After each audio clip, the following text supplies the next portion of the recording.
We have learned about the two-way ANOVA model. Okay, two-way ANOVA में हमने क्या देखा? Now there are two factors. I told you about the two factors, factor A and factor B. Factor A was our treatment कह लो या ration कह लो, जो भी हमने यूज़ करना है, बट जो हमने फेड किया है, मतलब एक फैक्टर है, क्योंकि हम काऊ का एग्जाम्पल ले रहे हैं इसलिए हमने उसके ऊपर ट्रीटमेंट या उसका राशन, जो भी हम उसको राशन फेड कर रहे हैं या ट्रीटमेंट फेड कर रहे हैं, ठीक है। दूसरा फैक्टर है उन काऊ की वैरायटी, कि वो काऊ किस वैरायटी की है, मीन्स उनकी ब्रीड या उनका जो स्टॉक है वो क्या है, ठीक है। ये दो फैक्टर्स हैं हमारे पास, ठीक है। हमारे पास जो फिक्स्ड इफेक्ट मॉडल था, जो हमने पहले फिक्स्ड इफेक्ट मॉडल में बताया कि हमारा मॉडल क्या है, स्टैटिस्टिकल मॉडल, मैथमेटिकल मॉडल, उसके लिए YIJ is equal to μIJ plus EIJ, यही था। पहले जब वन वे में हमने बताया, जिसमें हमें पता होता है कि एक्सपेक्टेड वैल्यू अगर हम लेते हैं तभी वो अनबायस्ड होता है, उसकी वैल्यू पॉपुलेशन मीन के बराबर होती है, इट इज़ अंडरस्टूड। अच्छा, ये भी आपको पता है कि आई जो हम ले रहे हैं, this is I will vary from 1 to k, j will vary from 1 to h। This is in continuation with the previous lecture, ठीक है। तो ये मेरे पास मैथमेटिकल मॉडल है। इस मैथमेटिकल मॉडल में अब आप बताओ कि कितने फैक्टर्स जो हैं, मींस आप जो है YIJ आर इंडिपेंडेंट और आइडेंटिकली डिस्ट्रीब्यूटेड है, तो इस μIJ को आप फर्दर स्प्लिट कर देते हो। This is split into the two factors. One is the journal mean effect. Journal mean effect आपको पता है ना, कि जर्नल मीन इफेक्ट मतलब जितने भी इफेक्ट्स आई की वजह से या जे की वजह से आ रहे हैं, उनको अगर हम सम कर दें, आई की वजह से या जे की वजह से हैं, आई के ऊपर जो जे के विद रिस्पेक्ट टू जो भी हैं, और उसको n से डिवाइड कर दें, तो मेरे पास वो जर्नल मीन इफेक्ट निकल आता है, ठीक है।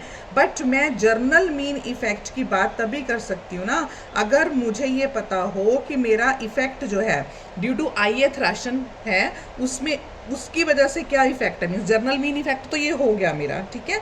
अगर मैं उस मीन्स जो मेरा आई की वजह से इफेक्ट है, ट्रीटमेंट है, दूसरा फैक्टर आप साइलेंट ले रहे हो, सेम ले रहे हो, मान लो मेरा ट्रीटमेंट 1 की वजह से है तो 1 डॉट हो गया, 2 की वजह से है 2 डॉट हो गया, मीन्स दूसरा कुछ नहीं, दूसरा सेम है, सिर्फ मैं ट्रीटमेंट 1 का इफेक्ट देख रही हूँ। उसकी वजह से अगर उसका मैं मीन में से माइनस कर दूँ तो इफेक्ट आ जाएगा, that interaction effect is alpha I. ये हमने पीछे किया था, पिछली उसमें हमने effect alpha I due to ith राशन is given by this, where μI dot क्या है, अब बताओ, ये भी बताना चाहिए ना μI डॉट क्या है।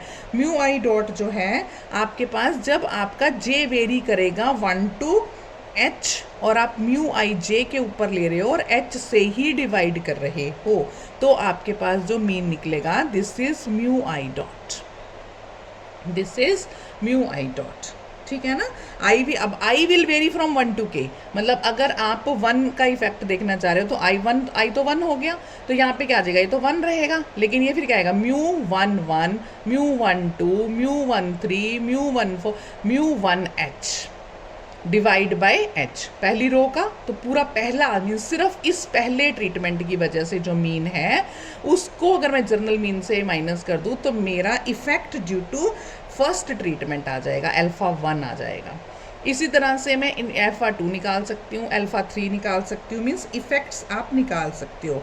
यस, ऑब्वियसली आपको पता होना चाहिए कि सारे इफेक्ट्स तो जो हैं वो ज़ीरो होते हैं, अगर मैं सबको करूँ तो टोटल इफेक्ट जो होंगे वो ज़ीरो होंगे, ठीक है। अब ये तो हमने पिछले वन वे में भी किया था, इंट्रैक्शन इफेक्ट। अब तो दो इफेक्ट हैं, एक क्या है राशन की वजह से, ट्रीटमेंट की वजह से, दूसरा अब वैरायटी की वजह से भी तो है, दूसरा फैक्टर भी तो है वैरायटी की वजह से। तो दूसरे फैक्टर को हम लेते हैं the effect BJ, the effect BJ। So BJ क्या होगा फिर, U dot J minus mu, है ना, क्योंकि अब ये जो है वैरायटी की वजह से, अब इसमें ट्रीटमेंट नहीं आ रहा, ये वैरायटी की वजह से है। तो वेयर आपको पता होना चाहिए, where mu dot j is equal to 1/k summation i going 1/k summation i going 1 to k μIJ, and j will vary from 1 to h, ठीक है, 1 to h, ये आपके पास पता होना चाहिए आपको। और ऑब्वियसली ऐसे ही summation B J will vary from 1 to h is equal to 0, ठीक है, J will vary from this is 0। तो अब अगर आपको दो फैक्टर हो गए, देखो पहले सिर्फ एक फैक्टर था, मॉडल मेरा सिंपल था, लेकिन मैंने उसे मीन इफेक्ट में लिखना चाहा अगर कि जर्नल मीन इफेक्ट में लें, हम जर्नल मीन इफेक्ट म्यू में लें, पर एक इफेक्ट ड्यू टू ट्रीटमेंट आ रहा था, उसको हमने निकाला, उसको उसमें से माइनस किया, ठीक है, तो म्यू की फॉर्म में लिखा। बट अब दो फैक्टर होने की वजह से हम चार चीज़ें निकालेंगे। सबसे पहले हम मॉडल लिखेंगे, फिर इफेक्ट जर्नल मीन इफेक्ट लिखेंगे, फिर हम एल्फाई निकालेंगे, effect due to ith treatment, फिर हम निकालेंगे effect due to jth variety. अब एक चीज़ और आ जाएगी, क्योंकि दो फैक्टर हैं तो इनके बीच में जो इंटरेक्शन इफेक्ट होगा, effect due to treatment, effect due to variety, तो उस इंटरेक्शन इफेक्ट को हम गामा ij से डिनोट करेंगे। This is the interaction effect when the ith level and the jth level, मतलब ith level of the first factor and jth level of the second factor occur simultaneously, ठीक है। तो ये जो आपके पास आएगा, आप ये कहना चाहते हो कि ये जो इंटरेक्शन इफेक्ट है, मतलब मेरे पास एक सिंपल है ना, जो सिंपल म्यू आई जे था, सिंपल म्यू आई जे में से अगर मैं आई डॉट का इफेक्ट माइनस कर दूं, जे डॉट जे का इफेक्ट माइनस कर दूं, और आपके पास जो है इन दोनों का इफेक्ट माइनस कर दूं इसमें से, तो मेरे पास म्यू बचना चाहिए। This is called the interaction effect. Yes, obviously summation जो है आपके पास gamma I J is equal to 0, ये भी 0 होगा फॉर आई जे के लिए भी, और ये 0 होगा फॉर आई के लिए भी, आई के लिए भी ये 0 होगा, ठीक है, आई के लिए भी ये 0 होगा इसका इफेक्ट जो है।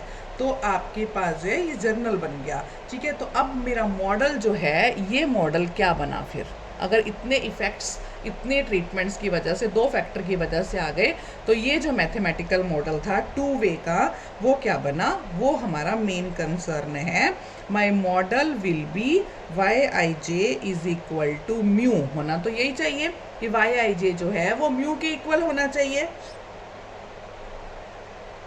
लेकिन उसमें effect due to ith treatment add हो जाता है, effect due to jth variety add हो जाता है, उन दोनों का इंटरेक्शन इफेक्ट ऐड हो जाता है, और एरर EIJ ऐड हो जाती है, ठीक है। ये तो ये मेरा फाइनल मैथमेटिकल मॉडल बनता है। मैथमेटिकल मॉडल तो है Y I J is equal to mu I J plus E I J, but due to interaction effect means alpha I की वजह से, effect due to ith treatment की वजह से, effect due to jth variety की वजह से, effect due to interaction की वजह से, और साथ में एरर। तो फाइनली जो मॉडल बनता है वो ये बनता है where e I J is the error effect due to chance. और यहाँ आपको ये चीज़ें पता होनी चाहिए कि समेशन अल्फा आई 0 है, समेशन बीटा जे 0 है, और समेशन गामा आई जे भी 0 है, ठीक है। ये इसमें पता होना चाहिए, as there is only one observation in each cell, okay. तो ये मेरे पास फिक्स्ड इफेक्ट मॉडल है। This model is called the fixed effect model. अब इस मॉडल में एक चीज़ है, जब इंटरेक्शन की हम बात नहीं कर रहे, तो ये मतलब इंटरेक्शन तो जब ये भी 0 है, ये भी 0 है, तो इंटरेक्शन ओवरऑल 0 रहती है। क्यों?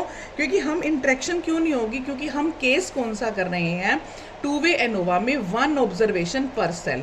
जब एक ही ऑब्जर्वेशन रहेगी तो ये इंटरेक्शन इफेक्ट हमेशा 0 रहेगा, और अगर ये हमेशा 0 रहेगा तो मेरा फाइनल मॉडल क्या बनेगा, Y I J is equal to mu plus alpha I plus beta J plus E I J, ये फाइनल मॉडल है, ठीक है। 1 वे में क्या था, Y I J is equal to mu plus alpha I plus E आई जे।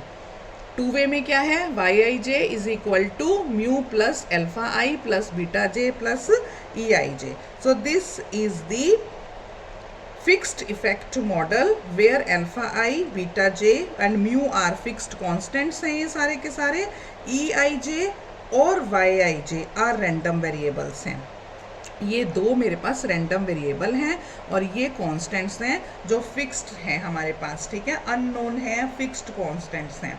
तो इनके base पे हम स्टैटिस्टिकल एनालिसिस करेंगे इन द नेक्स्ट लेक्चर।